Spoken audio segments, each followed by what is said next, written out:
Hello everyone. तो कैसे हैं आप लोग। मध्य प्रदेश प्राथमिक शिक्षक चयन परीक्षा 2025 में पर्यावरण सीरीज का ये चौथा वीडियो। इसके पहले 3 वीडियो हम बना चुके हैं, 3 क्वेश्चन सेट हम लगा चुके हैं और लाए हैं आज हम चौथा सेट, जिसमें हम कुछ हम मानव रोग और कुछ साइंस से रिलेटेड क्वेश्चंस की प्रैक्टिस करेंगे। और ये जो क्वेश्चन है आपके लिए बेहद इंपॉर्टेंट हो सकते हैं। तो आइए शुरू करते हैं आज की वीडियो। आज की वीडियो का पहला प्रश्न, निम्नलिखित में से कौन सा आहार मानव शरीर में नए ऊतकों की वृद्धि के लिए पोषक तत्व प्रदान करता है, मतलब ऊतकों को जो है टिश्यू को बढ़ाता है। ऑप्शन है फल, सब्जियां, पनीर या फिर उपरोक्त सभी। तो आपको पता होगा कि जो नए टिश्यू बनते हैं वो बनते हैं प्रोटीन से।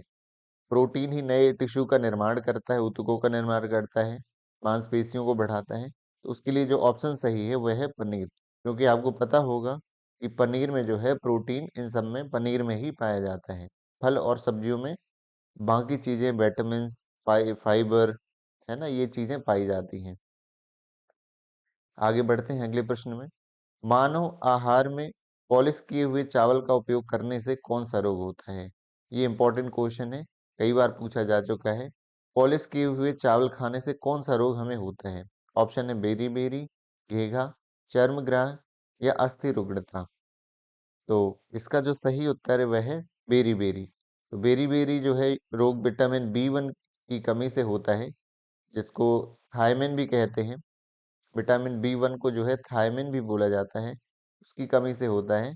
और थायमिन की कमी के कारण ही जो है बेरी बेरी होता है। तो चावल का जो है पॉलिश किए हुए चावल के उपयोग करने से हमें बेरी बेरी रोग होता है, ये हमें याद रख लेना है। आगे देखते हैं, घाव भरने में कौन सा विटामिन सहायक है। फिर से दोहराता हूँ, घाव भरने में कौन सा विटामिन सहायक है। Vitamin B complex, vitamin E, vitamin C या फिर विटामिन के। तो जो इसका सही उत्तर है वो है विटामिन सी। तो विटामिन ए और विटामिन सी जो होते हैं, विटामिन ए और विटामिन सी ये जो है घाव भरने में सहायक होते हैं।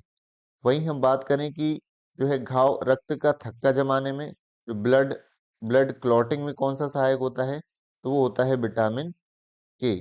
विटामिन के क्या रहती है, इसमें एक प्रोटीन रहती है, फाइब्रिन प्रोटीन। और ये क्या करती है, रक्त का थक्का बनाने में मदद करती है। इससे ब्लड से जो है घाव से खून निकलना बंद हो जाता है। तो ये दोनों अलग अलग प्रश्न हैं। घाव भरने में सहायक विटामिन ए और सी, वहीं रक्त का थक्का जमाने में विटामिन के। तो ये हमारे इस प्रश्न का उत्तर हुआ। अगले प्रश्न देखते हैं, किस विटामिन का उपयोग प्रतिस्कंदन यानी वही रक्त का थक्का जमाने में उपयोग किया जाता है। तो इसका जो सही उत्तर है वो है विटामिन के। विटामिन ई का महत्वपूर्ण स्रोत क्या है।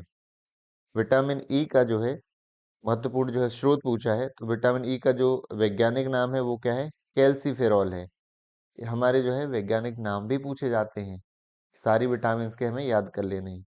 तो विटामिन ई का जो महत्वपूर्ण स्रोत, ताड़ का तेल, नारियल का तेल, गेहूं के अंकुर या उपरोक्त सभी। तो इसमें जो गेहूं के अंकुर हैं, वो जो विटामिन ई का जो है ये है प्रमुख स्रोत है। और हम जाने कि विटामिन ई के प्रमुख स्रोत क्या हैं, तो गेहूं के अंकुर हो गया, सनफ्लावर के जो है उसका तेल हो गया, कपास के बीज हो गया। ये सब क्या है, विटामिन ई के महत्वपूर्ण स्रोत हैं। आगे बढ़ते हैं अगले प्रश्न में। तो इसमें जो है विटामिन्स एक जगह लिखी है एक सूची में, और दूसरी सूची में जो है उसका वैज्ञानिक नाम लिखा है। तो ये हमें याद होना चाहिए। विटामिन बी कॉम्प्लेक्स, जो बी के अंदर विटामिन हैं, उनके नाम यहाँ पर लिखे हुए हैं। ये मैं सही से नहीं लिखे हैं, ये लिख देता हूँ, विटामिन बी 2 और बी 6 लिखे हैं ये नाम। तो विटामिन बी 1 जो है इसका नाम क्या होता है, आपको बताना है। विटामिन बी 1 का नाम जो पुराने अभी वीडियो मैंने पिछले क्वेश्चन में बताया है, ये थायमिन है, और इससे बेरी बेरी रोग भी हो जाते हैं। आगे जो है विटामिन बी टू का जो है रासायनिक नाम है राइबोफ्लेविन होता है। तो ये सी ऑप्शन सही है। तो डी और सी, तो यहाँ आपको दिख रहा होगा डी सी जो है दो में है, बी और डी में। तो अभी और आगे हमें करना पड़ेगा। विटामिन बी 6 का रासायनिक नाम है, आप देख सकते हैं पायरिडॉक्सिन। इसका रासायनिक नाम है पायरिडॉक्सिन। और बी 12 का साइनोकोबालामिन। तो हमारे आंसर क्या हो गए, डी, सी और ए, ई। डी, सी और ई और ए, ये हमारा जो है बी नंबर का आंसर सही हो गया। अब बचा हुआ जो कैल्सीफेरोल है, आपको पता होगा विटामिन डी का जो है रासायनिक नाम क्या होता है, कैल्सीफेरोल। आगे हम देखते हैं, स्टार्च और सेल्यूलोज के संबंध में निम्न कथन पर विचार कीजिए। आपको अच्छे से पता होना चाहिए स्टार्च और सेल्यूलोज के अंतर के बारे में। दोनों वानस्पतिक उद्भव हैं, बिल्कुल वनस्पति में दोनों होते हैं। स्टार्च जो होता है वो पौधों में जो है एक ऊर्जा संग्रह का काम करता है, और सेल्यूलोज तो पूरा मांसपेशियां या कह सकते हैं जो लकड़ी आप देखते हैं वो पूरा सेल्यूलोज का होता है, और ये स्टार्च है। तो दोनों है वनस्पति के उद्भव हैं, दोनों ही बहुलक हैं, बिल्कुल दोनों जो है ग्लूकोज के पॉलीसेकेराइड हैं। तो ग्लूकोज के बहुलक हैं, दोनों का निर्माण जो है ग्लूकोज के निर्माण में सक्षम है, दोनों बनाते हैं। आयोडीन के साथ दोनों रंग देने में सक्षम है, तो ये गलत हो गया हमारा।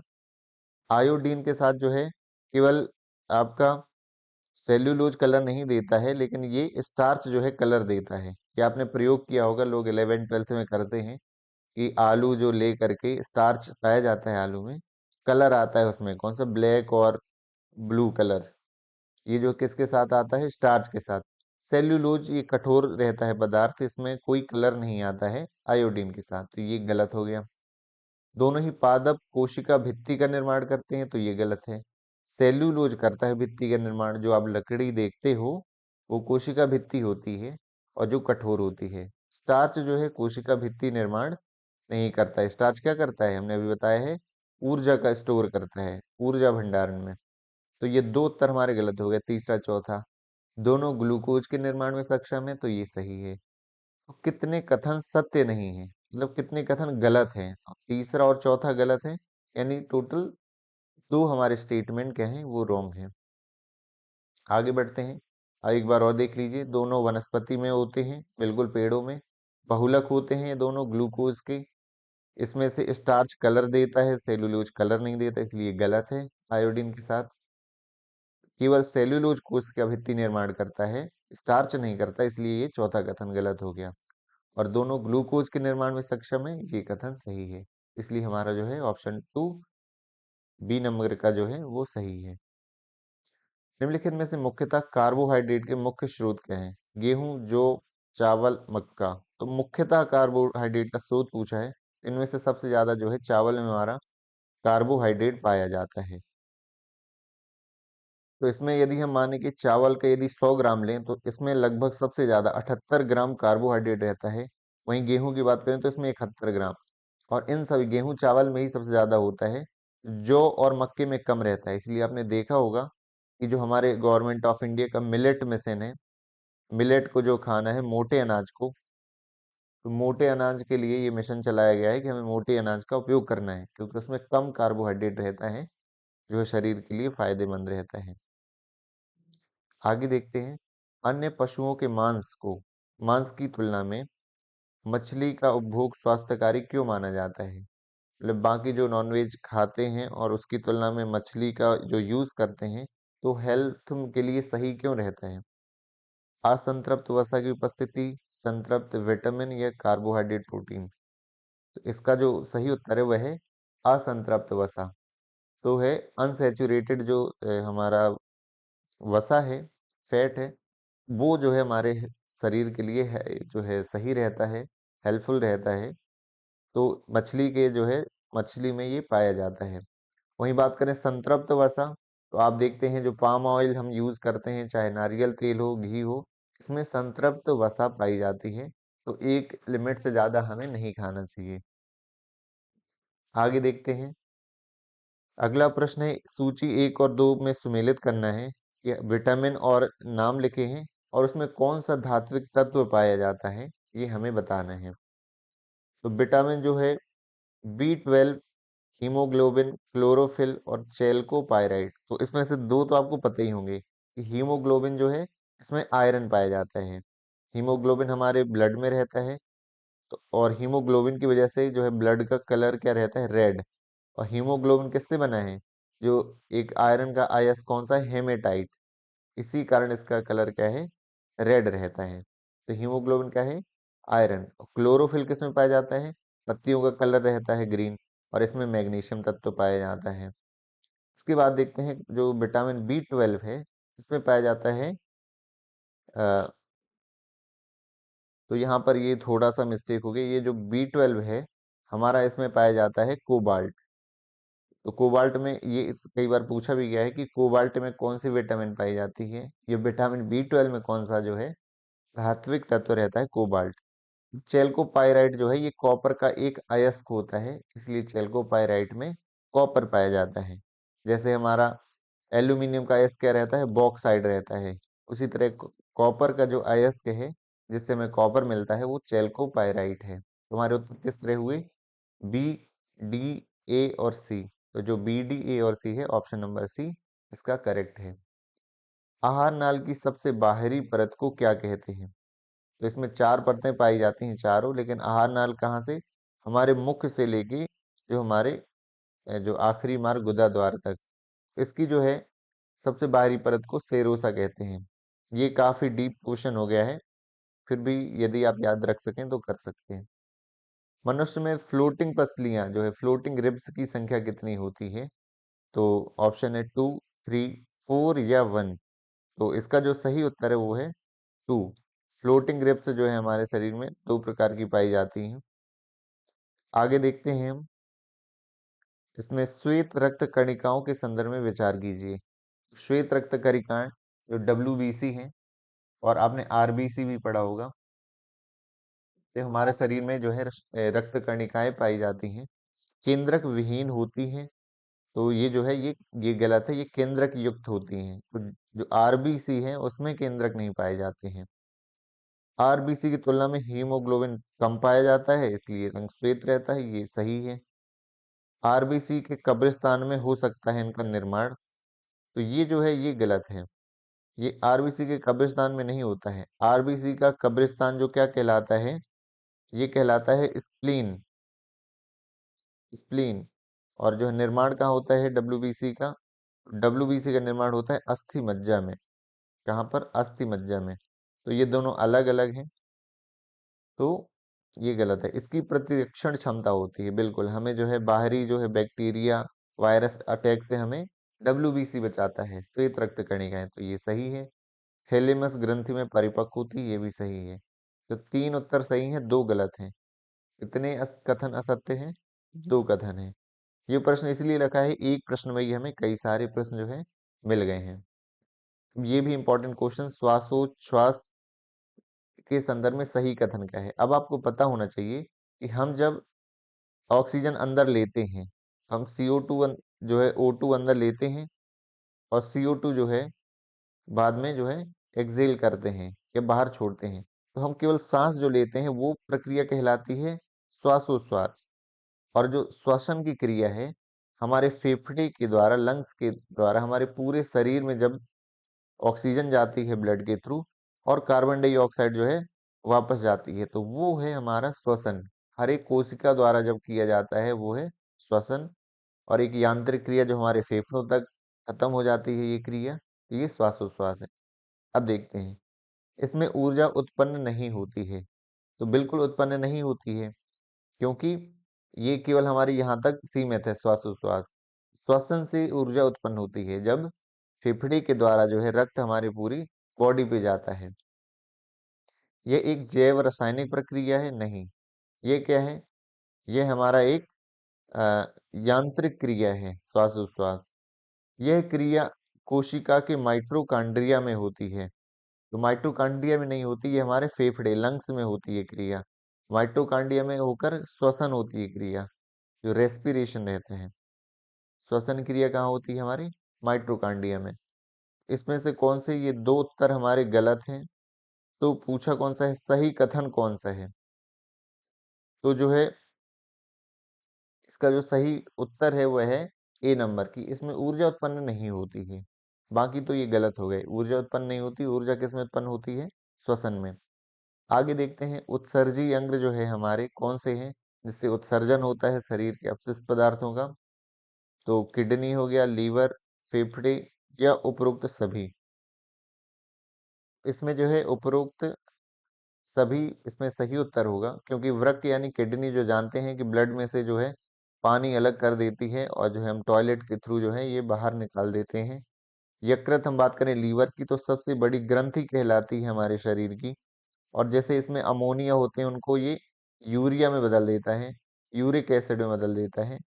तो जो है ये भी हमारा एक उत्सर्जी अंग है। फेफड़े क्या करते हैं आपने देखा होगा, इनका काम क्या है, CO2 अंदर लेते हैं, जो O2 अंदर लेते हैं, ऑक्सीजन, प्राप्त जो CO2 है शरीर से वो उसको बाहर छोड़ते हैं। तो ये भी एक उत्सर्जी अंग के रूप में काम करता है। तो उपरोक्त सभी ये जो है उत्सर्जी अंग के रूप में हमारे कार्य करते हैं शरीर में। वृक्क के अंदर पाई जाने वाली पिरामिड नुमा संरचना को क्या कहते हैं? तो जो इसका सही उत्तर है वह है पेल्विस। इसके एक और इससे क्वेश्चन बनता है कि किडनी की सबसे छोटी इकाई क्या कहलाती है?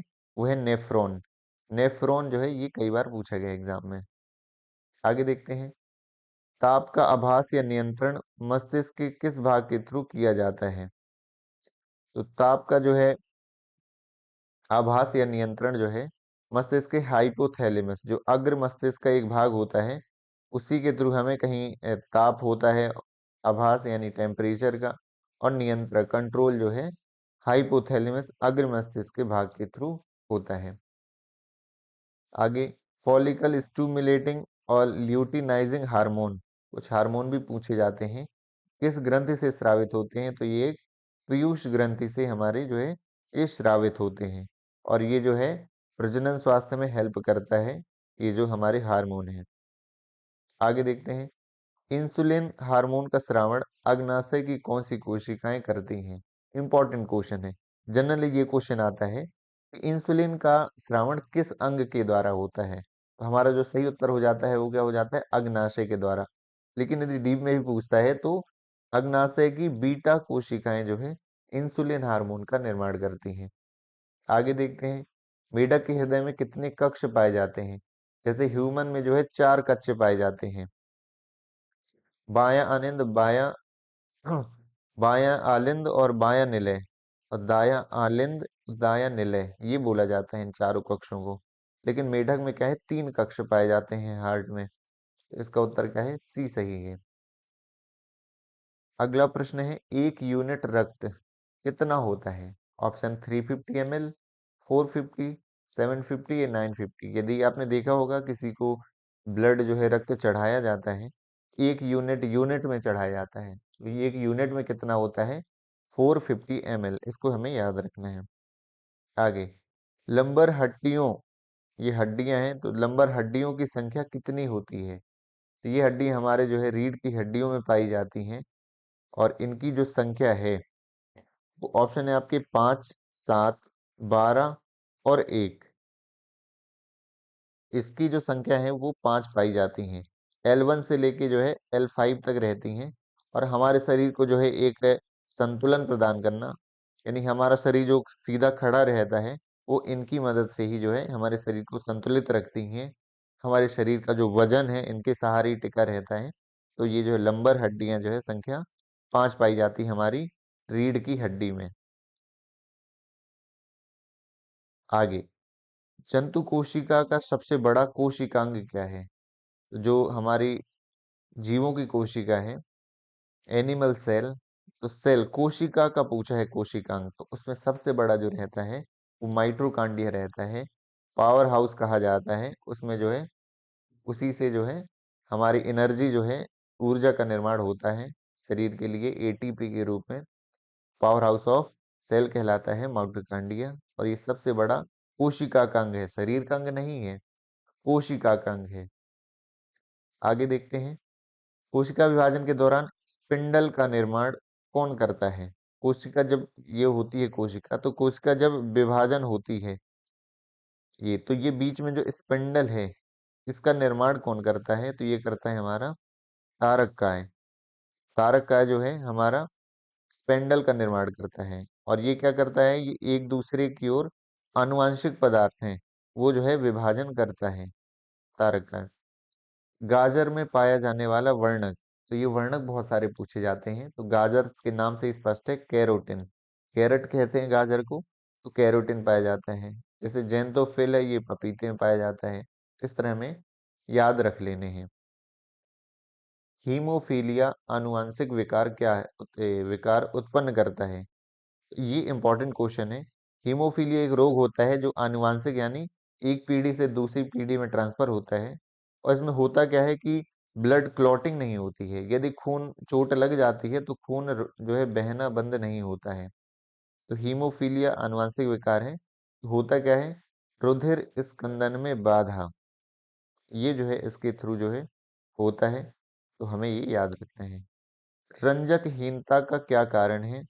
रंजकहीनता का मतलब कि कोई रंग ना होना। तो हमारे शरीर में जो रंग है, शरीर की बॉडी का कलर है, तो मेलेनिन जो है एक वर्ण की उपस्थिति है, उसके कारण रहती है। तो मेलेनिन यदि नहीं होता है तो रंजकहीनता होता है।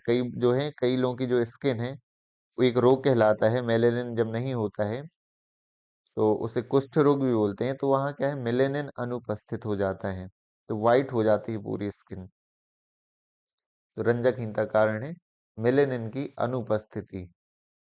आगे देखते हैं, सिकल सेल एनीमिया, जो सिकल सेल एनीमिया रोग है की वंशागति की खोज किसने की है? ये काफी इंपॉर्टेंट क्वेश्चन है। ये अभियान भी चलाए जाते हैं हमारी मध्य प्रदेश सरकार द्वारा। सिकल सेल एनीमिया यानी इसमें जो WBC का है उसका आकार बदल जाता है। उससे जो है बच्चे में जो है एक रोग, आनुवांशिक रोग पैदा हो जाता है, जो शारीरिक विकार उत्पन्न हो जाता है। तो रोग की वंशागति की खोज ये किसने की है, इसका हमें उत्तर देना है। इसका जो सही उत्तर है वह है नील और वीट। ये एक वैज्ञानिक हुए हैं। तो नील और वीट के द्वारा जो है सिकल सेल एनीमिया, जो सिकल सेल एनीमिया है, रोग की वंशागति की खोज की है। आज के लिए ही इतना ही। अब मिलते हैं अगली वीडियो में। Thanks for watching this video. यदि आपको वीडियो ये पसंद आती है तो जरूर लाइक करिए, शेयर करिए। लगातार हम जो है मध्य प्रदेश समिति जो वर्ग 3 है इसकी सीरीज ला रहे हैं, बाल विकास, और अभी पर्यावरण शुरू किया है। आगे चल के और भी विषय इसमें जो है इंक्लूड करेंगे। तो आप देखते रहिए और अपनी तैयारी को जारी रखिए, और गैप बिल्कुल मत करिए, क्योंकि यदि आप छोड़ते जाते हैं, स्किप करते जाते हैं, तो ये आपका बढ़ता चला जाएगा।